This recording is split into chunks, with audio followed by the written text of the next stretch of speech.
capítulo de número 2.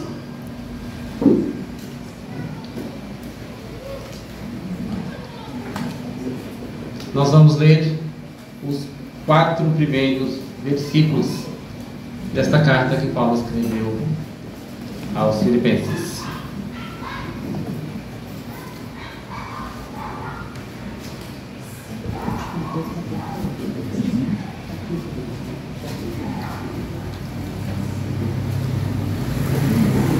Carta de Paulo aos Filipenses, capítulo de número 2.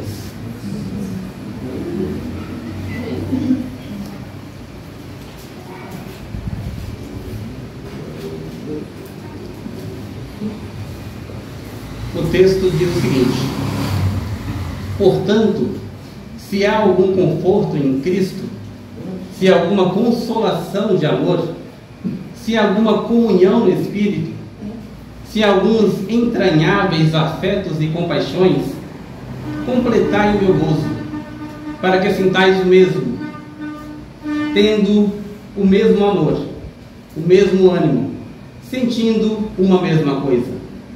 Nada façais por contenda ou por vanglória, mas por humildade. Cada um considere os outros superiores a si mesmo. Não atente cada um para o que é propriamente seu, mas cada qual também para o que é dos outros. Oremos. Senhor, nós te louvamos por esta palavra.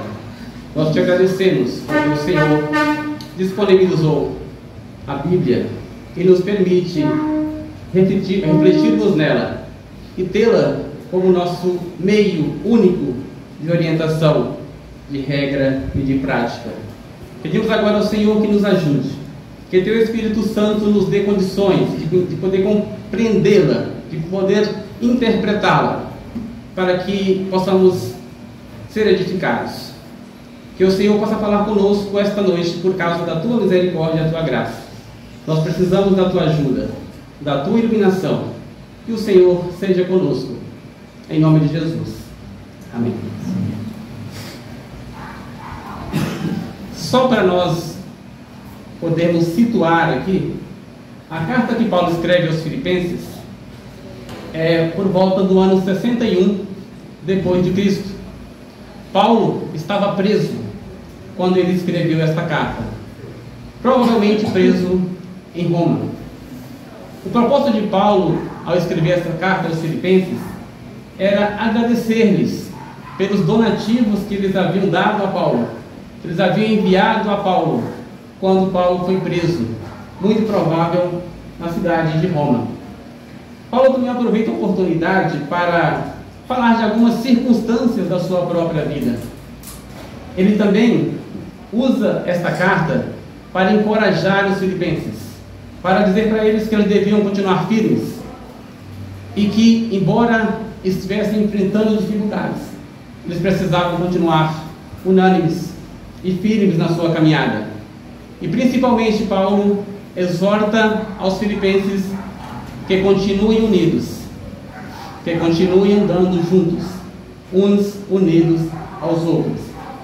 A cidade se chamava Filipos, e por isso o nome Carta aos Filipenses. Os moradores da cidade de Filipos, obviamente, eram adjetivados como filipenses. Os filipenses eles se sentiam muito honrados por morarem nessa cidade. Essa cidade era uma colônia romana, e na verdade é como se fosse um pedaço de Roma.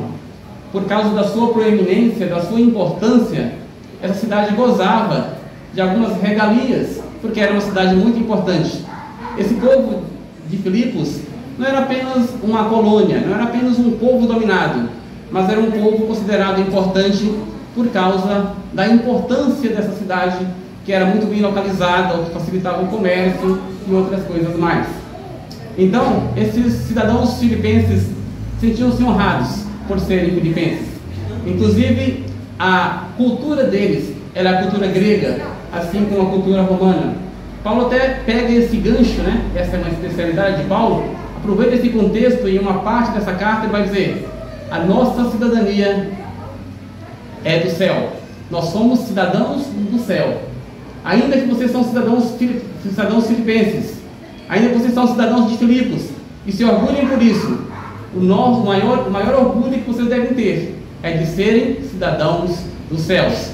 Muito mais excelente ser cidadãos dos céus do que cidadãos da cidade de Filipos. Bom, Paulo então escreve esta carta para eles com esses propósitos, e ele então escreve 4 capítulos com esse propósito e também tratando de alguns outros assuntos. Eu escolhi então o capítulo 2 para que nós possamos refletir hoje a respeito do que Paulo escreveu. E Paulo, ele começa escrevendo dizendo: portanto. A palavra portanto é uma conjunção conclusiva. Quando nós falamos portanto, é porque nós já dissemos outras coisas, nós já fizemos outras ponderações, já analisamos outras situações, e depois disso a gente fala, bom, depois de analisar tudo isso, de entender tudo isso, portanto, ou seja, chegamos numa conclusão daquilo que nós falamos. Paulo não é diferente. Ele chega aqui no capítulo 2 e fala: portanto, irmãos. Isso então significa que Paulo argumentou, ele tratou de algumas coisas antes disso. Por isso quero convidar a vocês para podermos voltar um pouco no capítulo 1 dessa mesma carta de Filipenses. Vamos dar uma olhada rápida, fazer aqui um voo panorâmico, para nós percorrermos o caminho que Paulo fez, tudo que ele pensou, tudo que ele escreveu, tudo que ele ponderou, para chegar no capítulo 2 e falar, portanto, e então seguir o seu discurso. Então, voltando aqui em Filipenses, no capítulo de número 1, e no verso 1, a primeira coisa que Paulo fala é se apresentar. Ele apresenta não apenas ele, mas Paulo se apresenta, ele e também Timóteo se apresentam, obviamente, como servos de Cristo. E ele também ele revela o destinatário da sua carta. Nesse mesmo verso 1, ele fala: todos os santos em Cristo Jesus que estão em Filipos. Isso nos faz notar logo de cara que Paulo está escrevendo a irmãos. Paulo está escrevendo a crentes. Esta é uma carta destinada a pessoas que já serviam ao Senhor. Por isso que ele fala a todos os santos, a todos os irmãos de Filipos, a todos os bispos e diáconos. E no capítulo 2, ou melhor, no verso 2, Paulo então faz aquela saudação que é marcante sempre nas suas escritas. Ele saúda os irmãos no Senhor. E depois ele segue. No verso 3 até o verso 6, Paulo vai relatar a sua demonstração de apreço pela vida dos irmãos. Ele diz que lembra deles em oração e o faz com alegria. Paulo reconhece nas suas orações, nas suas lembranças, que os irmãos cooperaram com a sua obra, cooperaram com a obra de Cristo. Então, como expressão de gratidão, ele ora para os irmãos, ele intercede juntamente pelos irmãos com esse propósito de ser grato ao Senhor por aquilo que eles fizeram por Paulo e pelo Evangelho de Cristo. No verso 7 até o 8, Paulo vai reforçar este apreço que ele tinha pelos irmãos.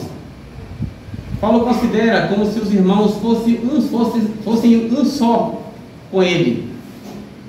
É como se onde ele travava suas lutas e suas batalhas em favor do Evangelho, é como se os irmãos estivessem junto dele e que participassem também dessas lutas e também das bênçãos e da graça de Deus. No verso 8, ele mais uma vez fala da sua profunda ligação com os filipenses. Ele fala da sua profunda afeição. Então Paulo começa já a trabalhar esse conceito que ele vai falar um pouco mais na frente, onde nós lemos no capítulo 2, esta afeição que ele tinha pelos irmãos filipenses. Do verso 9 ao verso 11, nós vamos ter então a oração de Paulo. Paulo intercede pelos irmãos, pedindo que o amor entre eles aumente, que o amor entre eles possa se expandir, possa crescer, que também eles tenham discernimento e que eles sejam perseverantes.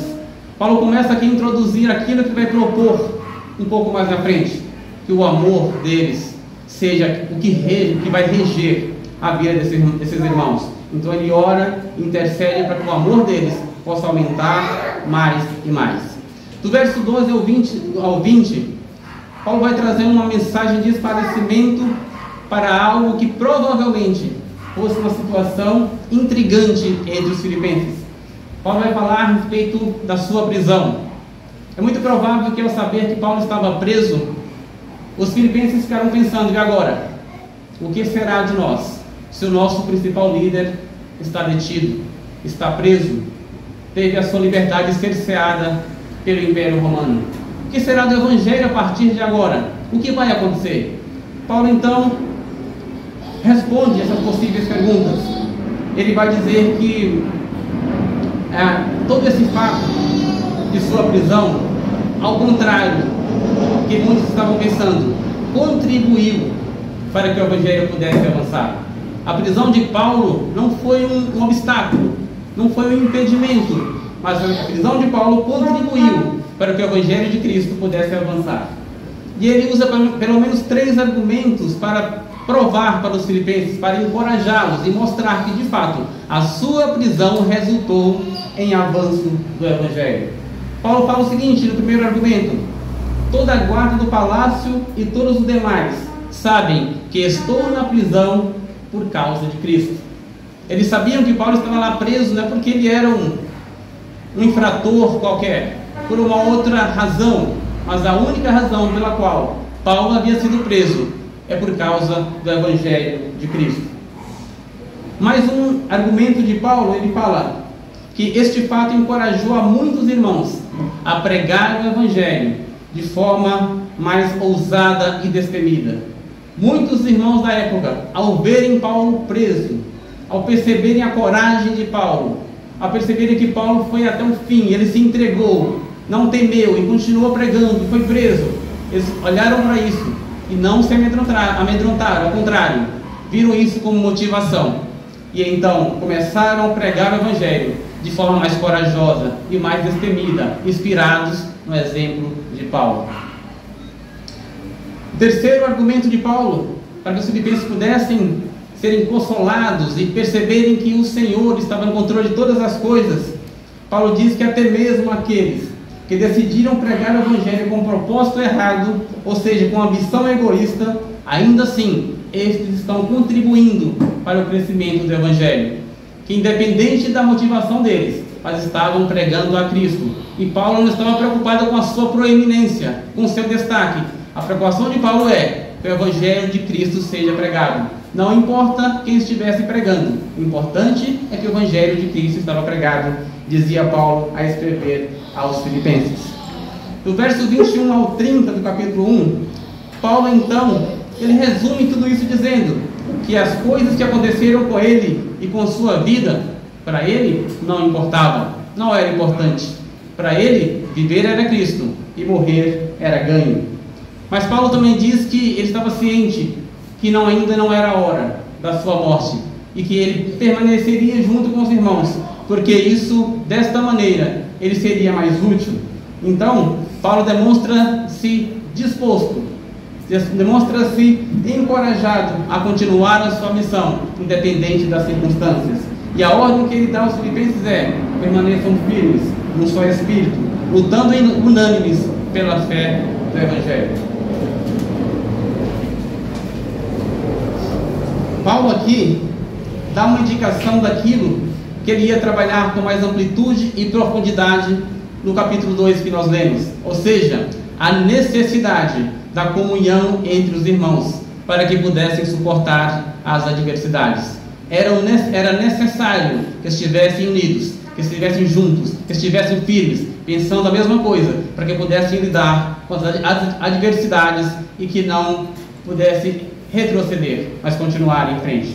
No verso 28, Paulo encoraja os irmãos a não temerem aqueles que se opõem ao Evangelho e justifica, dizendo: para aqueles que opõem ao Evangelho, este Evangelho é um sinal de destruição, mas para vocês os que creram, é sinal de salvação, e isto da parte de Deus. Fiquem tranquilos, para vocês é sinal de salvação da parte do Senhor. No verso 29, Paulo vai dizer que os irmãos receberam poder, não apenas para crer em Cristo, mas também para padecerem pela causa de Cristo. Isso é algo bastante intrigante, bastante impactante. Então, os crentes receberam poder, não apenas para crer em Cristo, mas também para sofrer pela causa de Cristo. O mesmo Cristo que faz com que nós cremos é o mesmo Cristo que nos dá graça para permanecer apesar das dificuldades. E no verso 30, finalmente, do capítulo 1, os irmãos estavam então, Paulo demonstra que os irmãos estavam então experimentando algo semelhante àquilo que ele sofria. Eles estavam sofrendo assim como Paulo, mas estavam suportando. E se isso estava acontecendo, é porque Deus os sustentava, assim como Deus sustentava a Paulo. Paulo está dizendo a eles, aos filipenses: vocês estão em Cristo, logo estão prontos e devem continuar lutando bravamente pela causa do Senhor. E então, vamos chegar no capítulo de número 2, onde Paulo quer expandir essa ideia. Paulo quer fazer com que os irmãos vivam isso de forma mais plena, que eles não parassem ali onde estavam, mas que eles pudessem crescer, o amor deles pudesse aumentar, pudesse evoluir. E então, finalmente, no capítulo 2 de Filipenses, onde nós lemos, Paulo começa dizendo: portanto, ou seja, depois de toda essa argumentação, depois de ele dizer que estava contente com os irmãos, de interceder por eles, depois de ele reconhecer que os irmãos já tinham abençoado a obra de Cristo, enviando donativos para ele, depois de dizer que os irmãos estavam guardados por Cristo, depois de dizer para os irmãos que deveriam continuar andando, deveriam continuar encorajados e animados, porque estavam lutando pela causa de Cristo e o Cristo estava cuidando deles, Paulo chega e fala: portanto, irmãos, sendo assim, irmãos, mas depois ele fala: se há algum conforto em Cristo. E agora? Ele fala portanto, ele fala se. Portanto, é uma conjunção conclusiva, mas se é uma conjunção condicional. A ideia que dá é que Paulo está colocando em xeque aqui a questão se há ou não conforto em Cristo. E agora, vamos fazer com isso? Então Paulo diz: olha, portanto, se há algum conforto em Cristo, se alguma consolação de amor, se... Então, devemos pensar primeiramente o seguinte: Paulo, ele está considerando aqui que os filipenses estavam em Cristo. Paulo está considerando aqui que os filipenses eram cristãos, eram irmãos em Cristo.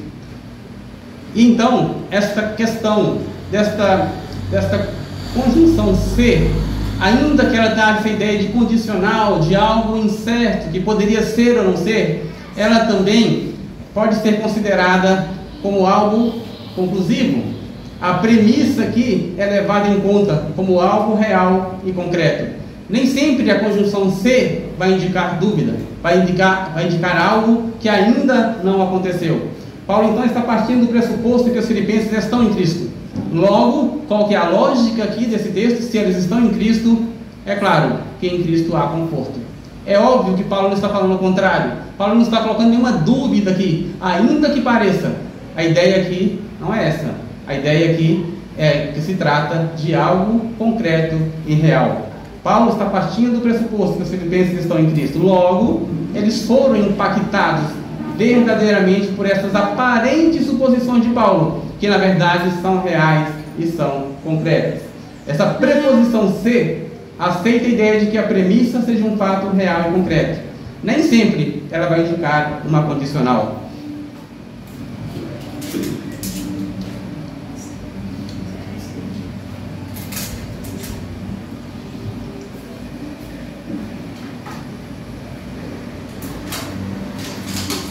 Então está dizendo que os filipenses são irmãos em Cristo.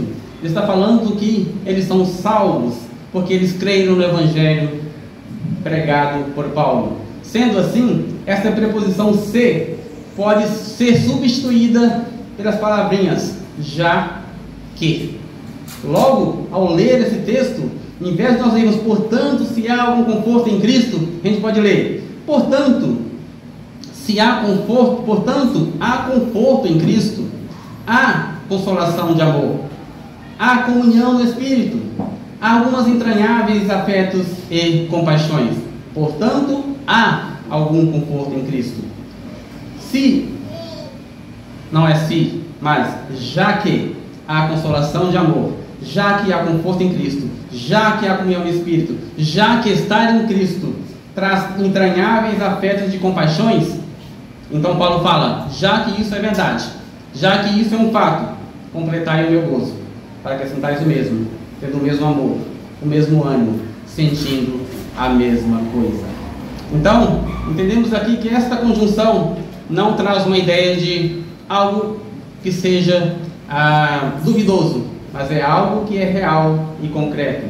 Paulo diz então, portanto, irmãos, havia conforto em Cristo. Há conforto em Cristo. Havia alívio para os filipenses, alívio para os seus sofrimentos, porque eles estavam em Cristo.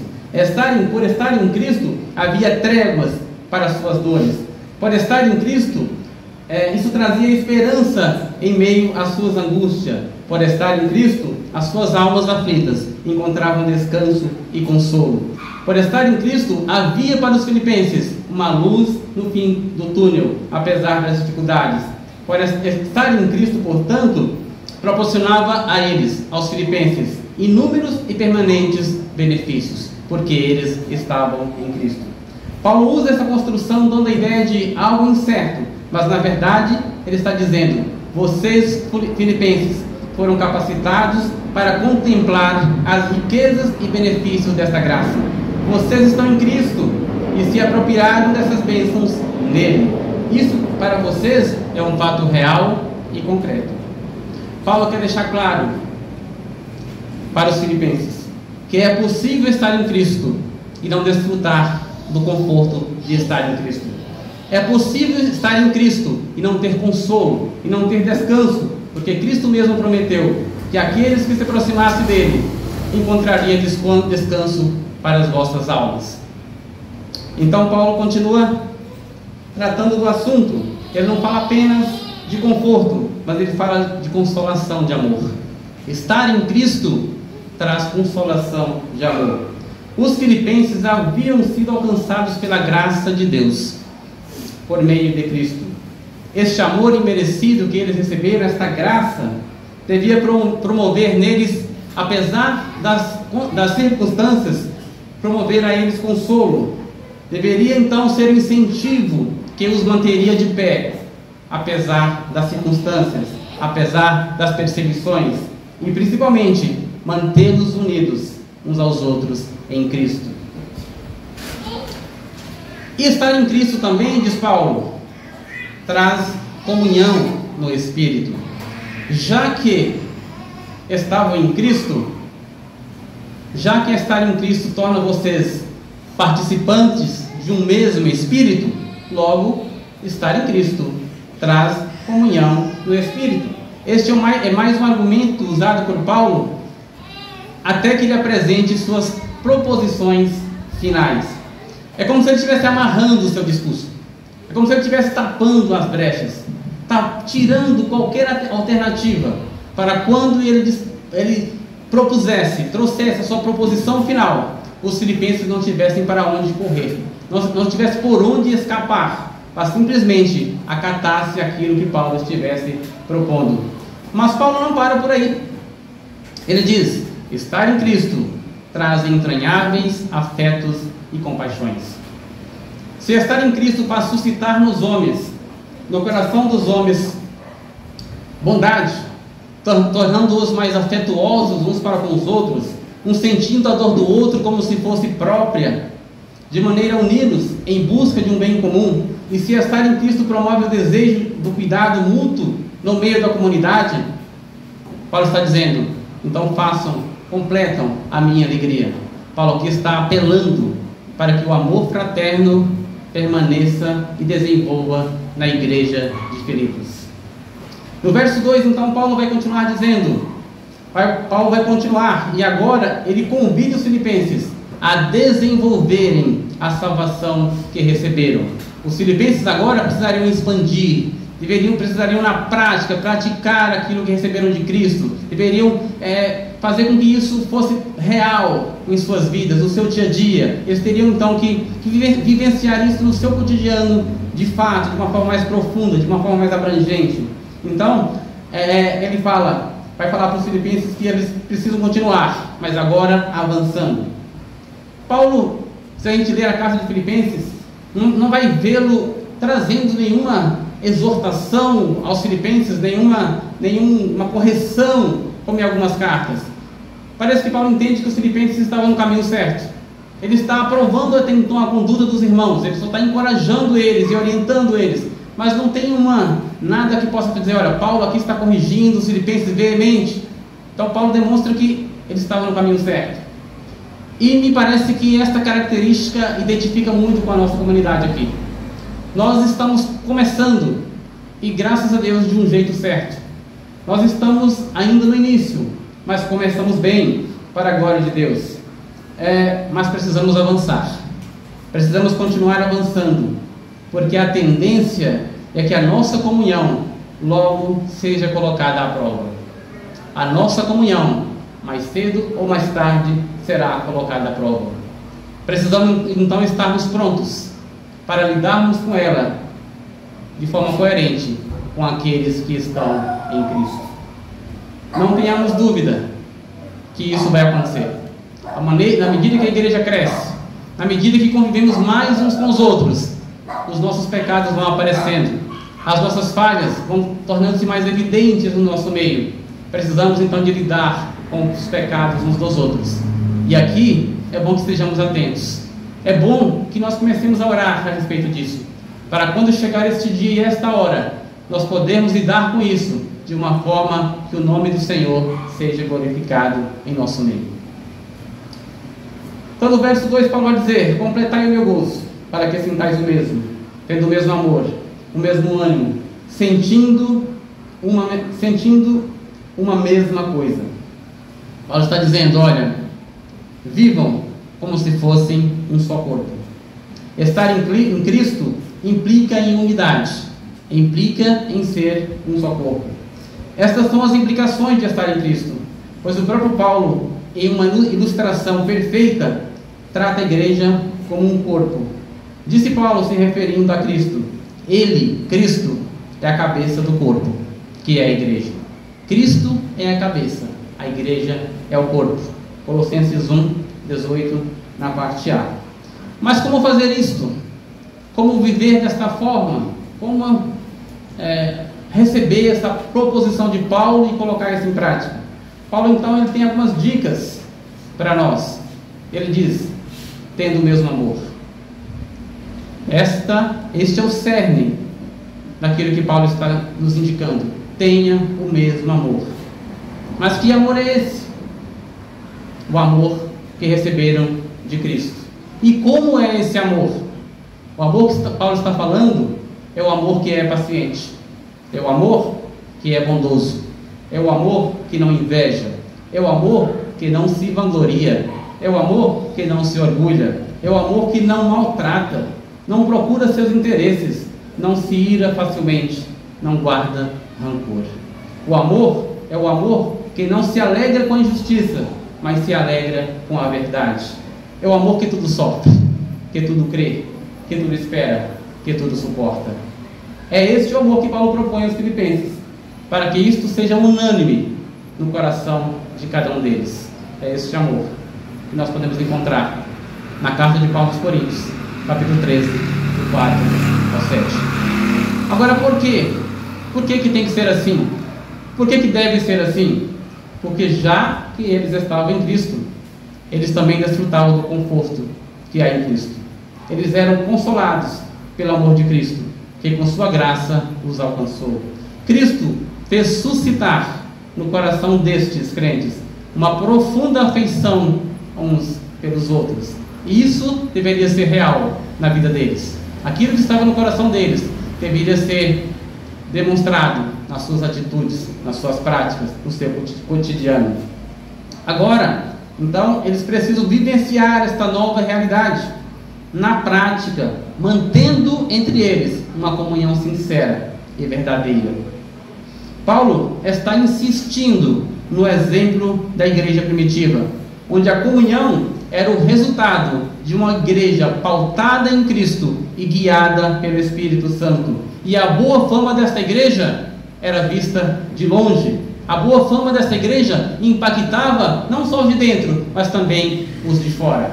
E estes achavam graça no povo de Deus. Estes se interessavam, queriam saber o que estava acontecendo na igreja primitiva. Por que aqueles irmãos eram tão unidos? Por que eles eram tão próximos? Isso impactava os de dentro e também os de fora. Isso é muito importante. A nossa igreja não deve impactar somente os que aqui estão, mas ela precisa ser luz, ela precisa ser o sal dessa terra. É preciso que as pessoas possam ver e perceber que aqui há algo diferente, não por causa de nós, mas por causa de Cristo. Era necessário caminhar juntos, olhando para a mesma direção, tendo a mesma esperança. Um membro não pode apontar para uma direção, dizendo ser esta a base da sua fé, e o outro apontar para uma direção oposta, defendendo a mesma coisa. Desta maneira, nossa igreja torna-se uma igreja sem identidade. Nossa igreja precisa ser conhecida pela nossa comunhão e pela nossa coerência. Sem nosso meio, alguns olharem para a direita e os outros apontarem para a esquerda, não há unidade em nossa fé. O nosso método aqui para confundir e vencer o adversário não é o método do Ronaldinho Gaúcho, que olhava para a direita e tocava para a esquerda. Aqui é diferente.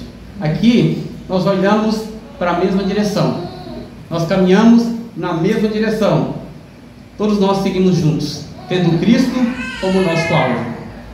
É assim que devemos andar. Em uma igreja, os membros devem ser coerentes com as verdades das Sagradas Escrituras, e todos devem ser assim, porque somos membros de um mesmo corpo. Não tem como ser diferente. Paulo continua no verso 3, ele fala: nada façais por contenda ou por vanglória, mas por humildade. Cada um considere os outros superiores a si mesmo. Neste verso 3, Paulo vai dizer primeiramente o que não fazer. Nada façais por contenda ou por vanglória. E depois ele vai dizer como fazer, mas façais com humildade. Por isso precisamos ficar atentos àquilo que ele está indicando aqui aos filipenses, que também nos alcança. Contenda e vanglória são duas vilãs poderosas que atuam na destruição da comunhão em uma igreja, e que, se não for combatida de forma veemente através das prescrições bíblicas, era capaz de destruir uma igreja local. Por isso Paulo diz enfaticamente: nada façais com tais motivações, nada façais por contenda ou por vanglória. A contenda muitas vezes é o fruto de um coração imaturo, que pode ser resultado de uma igreja onde a Bíblia não é autoridade, uma igreja onde a Bíblia é negligenciada. As pregações são feitas ao gosto do freguês. O pregador é normalmente um animador de palco, onde não há compromisso com a verdade. Por outro lado, é possível que a palavra seja pregada de forma genuína e correta, mas existem pessoas que vêm à igreja apenas porque não têm o que fazer, vêm apenas para ocupar o espaço, vêm apenas passear, ou vêm apenas tumultuar, ou vêm apenas por vir, mas que elas não dão ouvidos à sã doutrina, elas não entendem o Evangelho, elas não são transformadas com o poder da pregação, e por isso elas são as pessoas que muitas vezes são responsáveis pelas contendas na igreja. E nesse caso, a liderança da igreja, juntamente com a igreja, deve se posicionar para o bem da obra de Cristo. A vanglória é até triste de falar, mas é um pecado sutil e traiçoeiro, o qual devemos estar sempre atentos a respeito dele. Nós somos tentados a buscar a aprovação de outras pessoas. Nós somos tentados a querer sentar no trono que é de Cristo. A busca pela aprovação é uma marca registrada do pecado do homem. Mas Paulo disse aos Filipenses, naquele tempo, e nos alerta também hoje: nada façais por contenda nem por vanglória. Ele completa dizendo como se deve fazer. Ele escreve: façais tudo por humildade. Existe um verso bastante interessante em 1 Coríntios 4,7, eu vou ler para os irmãos. Ele é bem incisivo, bem claro a respeito da questão da vanglória. Paulo escreve em 1 Coríntios 4,7 dizendo: por quê? Por quê? Quem te faz diferente? E que tens tu que não tenhas recebido? E se o recebeste, por que te glorias, como se não o houveras recebido? Eu vou ler de novo. Por quê? Quem te faz diferente? E que tens tu que não tenhas recebido? E se o recebeste, por que te glorias, como se não o houvessem recebido? Paulo está tratando daquele assunto onde os irmãos de Coríntios estavam divididos. Um dizia: eu sou de Paulo, outros: eu sou de Cefas, outros: eu sou de Apolo, outros: eu sou de Cristo. E eles se vangloriavam de poder, cada um achar que um dos líderes ali era melhor do que o outro, e eles estavam do lado daquele que era mais proeminente. E Paulo fala: não estou entendendo. Se vocês têm algum dom, só tem porque receberam. O que faz vocês diferente dos outros? Não há nada diferente entre vocês. Tudo que tens é porque receberam. Nada veio de vocês. Aqueles que não têm, é porque não receberam. E por que não receberam? Porque Deus nos deu. Porque Deus dá tudo com o propósito de que o nome dele seja glorificado. Tudo que tu tens, seja sabedoria, seja formação, seja bens materiais, seja o que for, tudo de bom que você tem é para servir a Deus. Tudo de bom que você tem é para a glória de Deus e não é teu. Você é apenas um mordomo, o responsável por cuidar, por zelar, mas não é teu. E você não conquistou nada disso. Foi Deus que te deu. Senão, você não teria. Então, este verso deixa muito bem claro. Paulo trata claramente aqui a respeito da questão da vanglória. A Bíblia proíbe essas coisas. A Bíblia proíbe vanglória. A Bíblia proíbe contendas. Deus resiste aos soberbos. Estes comportamentos não são saudáveis. Eles estão reprovados para aqueles que estão em Cristo. Ainda nesse mesmo verso, Paulo traz o conceito pleno de humildade entre os irmãos. Ele fala: cada um considere os outros superiores a si mesmo. Esta, para mim, é um nocaute fatal contra a arrogância. Cada um considere os outros superiores a si mesmo. Agora, como aplicar em nossas vidas esta inspiração maravilhosa de Paulo, né? Quando escreveu esta carta e disse estas palavras aos Filipenses: cada um considere o outro superior a si. Para que isso aconteça em nossas vidas, para que isso seja uma realidade na nossa vida, nós precisamos olhar para nós mesmos, mas diante de Deus, e enxergar em nós toda a nossa mazela, todo o nosso pecado, toda a nossa injustiça, toda a nossa insignificância. E olhando para nós nesse estado diante de um Deus justo, santo, perguntar mesmo para nós mesmos: qual a chance que eu tenho que Deus me considere melhor do que o meu irmão? Irmão este que Deus salvou através do sangue do seu filho, porque Deus quis fazer assim. Assim como eu fui salvo e eu não merecia a salvação, o meu irmão foi da mesma forma. Estávamos na mesma situação. Qual a chance que eu tenho de ser considerado melhor, se do mesmo lugar que eu saí, os meus irmãos também saíram? Não faz sentido a gente achar que é superior ao outro. Mas não basta apenas achar que é igual. É preciso considerar o irmão superior a você. Esta é a proposição de Paulo. Na verdade, isso não é fácil. Mas Paulo não diz que é fácil. Paulo diz que isto é evangelho genuíno e verdadeiro. Se em algum momento você se sentir mais importante, mais indispensável do que algum dos seus irmãos, coisa que somos tentados a fazer, se arrependa, porque o demônio, o diabo, está tentando cegar você. Você não é, não era, não foi e nunca será. Aquele que era, que é e que há de vir é Cristo, o cabeça da igreja. Não é você, não sou eu.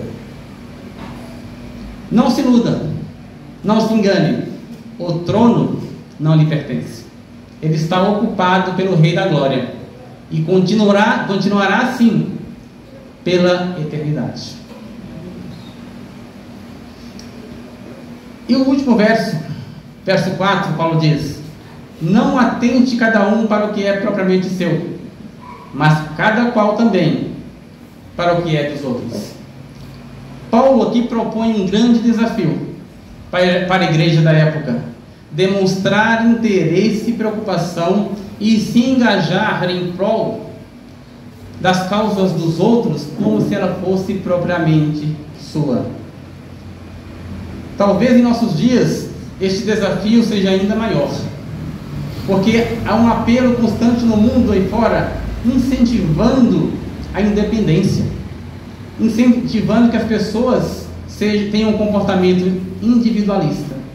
A palavra de ordem hoje é ser independente, inclusive nos relacionamentos mais próximos entre pais e filhos, esposa e marido. Os filhos acham que sabem tudo e que não precisam dos pais. A esposa acha que porque trabalha, tem o seu próprio dinheiro, não precisa do marido, nem deve a ele nenhuma explicação. E o marido, por sua vez, acha que também não deve dar nenhuma satisfação para a sua esposa. Ele acha que é assim que funciona. Este é o apelo do mundo lá fora. Não é o apelo que Paulo faz, mas é o apelo contrário a isso. É o apelo a sermos cada vez mais individualistas. Então, nós olharmos para a causa dos nossos irmãos e entender isso como sendo a nossa causa é difícil, é um desafio para nós, porque o apelo da sociedade caída lá fora é outro. Não é assim que a televisão ensina, não é assim que a mídia ensina, é o contrário, é o oposto. É um desafio para nós isso.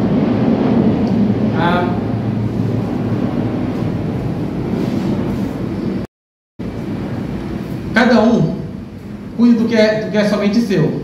A esposa tem seu próprio dinheiro, não presta conta para o marido, e assim sucessivamente o marido faz o mesmo com a esposa. A sociedade caída trabalha a fim de promover o eu das pessoas. A sociedade lá fora trabalha a fim de promover o eu das pessoas.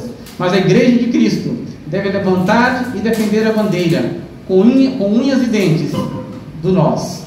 A nossa bandeira não é do eu, não é de você. A nossa bandeira é do nós, juntos. A alegria do irmão precisa impactar a minha vida, como se fosse a minha própria alegria. As preocupações do próximo precisam tirar o meu sono, assim como tira o sono do meu irmão. Você pode estar pensando: isso não é fácil. Não é fácil mesmo. A porta é estreita, o caminho é estreito, mas é por este que nós devemos andar. É claro, para isso dependemos de Cristo. Ele mesmo disse: sem mim, sem Cristo, nada podeis fazer.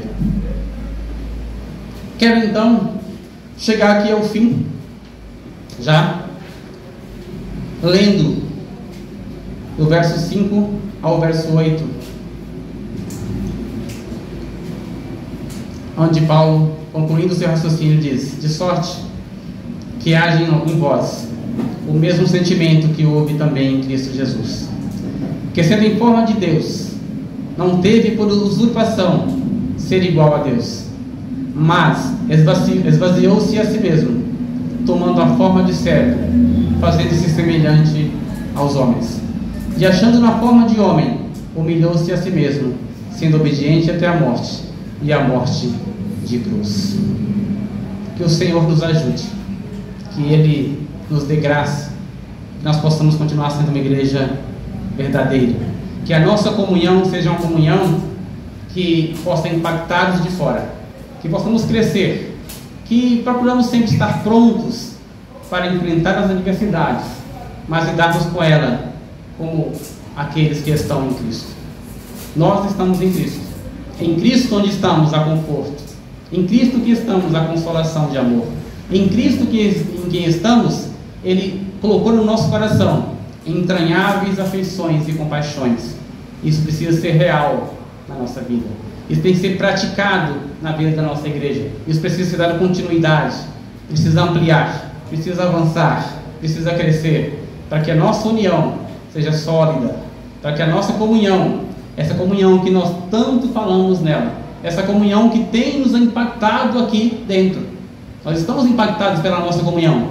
Realmente é uma comunhão verdadeira. É uma comunhão sincera. Isso precisa criar raízes mais profundas. E pasmem, para que isso aconteça, é preciso que ela seja colocada à prova. Não existe crescimento se não tiver uma situação para que possa proporcionar isso. E Deus, desta maneira, trabalha.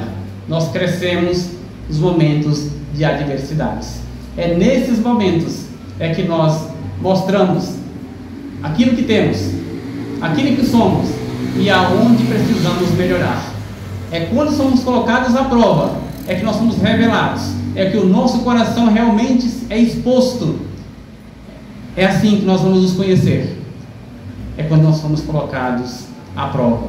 É neste momento que vamos saber quem somos, se de fato estamos prontos ou se precisamos melhorar, se de fato estamos refletindo o amor de Cristo em nossas vidas.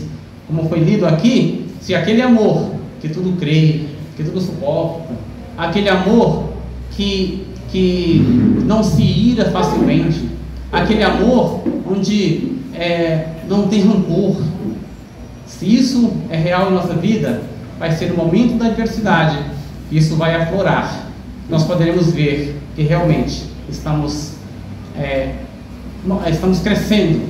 Então a nossa salvação precisa ser desenvolvida, como Paulo mesmo trata, desenvolvida com temor e com tremor.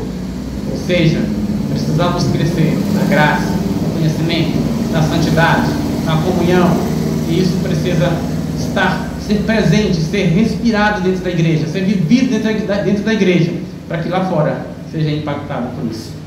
Que Deus abençoe os irmãos.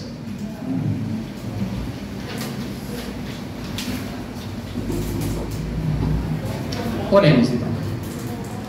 Senhor Deus, nós te louvamos por esta palavra. Nós te agradecemos por tudo que foi falado aqui da parte da tua palavra. E nós reconhecemos que, para nós, muitas coisas aqui são difíceis de ser aplicadas. Mas sabemos também que não podemos fugir disso. Isto está inerente a nós que estamos em Cristo. Não duvidamos que o Senhor nos deu capacitação, não apenas para crer, mas também para suportar as aflições, mas também para padecer por tua causa. Que o teu Espírito Santo nos ajude. Que o Senhor possa cada vez mais nos encorajar, que nós possamos ser despertados a crescer em amor entre nós, que possamos, através das Sagradas Escrituras, sermos crentes maduros, sermos crentes experimentados, para que na hora das aflições, no momento das dificuldades, podemos reagir de forma que o teu nome seja glorificado. Não deixe que nós desanimemos, nem deixe que nós possamos abrir mão de todos esses ensinamentos e sermos dirigidos pelo nosso próprio coração, mas que seja o Espírito Santo quem vai nos dirigir, que seja a tua graça que vai nos nortear, que seja Cristo o nosso alvo, que não seja a nossa vontade colocada em prática, que não seja o nosso coração a ser obedecido, mas a tua vontade. Aquilo que o Senhor estabeleceu para que nós fôssemos uma igreja santa, uma igreja cuja comunhão impacta os que estão de fora. Que sejamos assim, que sejamos sal da terra, que sejamos luz deste mundo, que possamos cumprir o propósito pelo qual o Senhor nos chamou, o Senhor nos salvou, que é glorificar o teu nome como igreja, como os teus filhos, como os teus servos. Que o Senhor nos ajude, em nome de Jesus. Amém.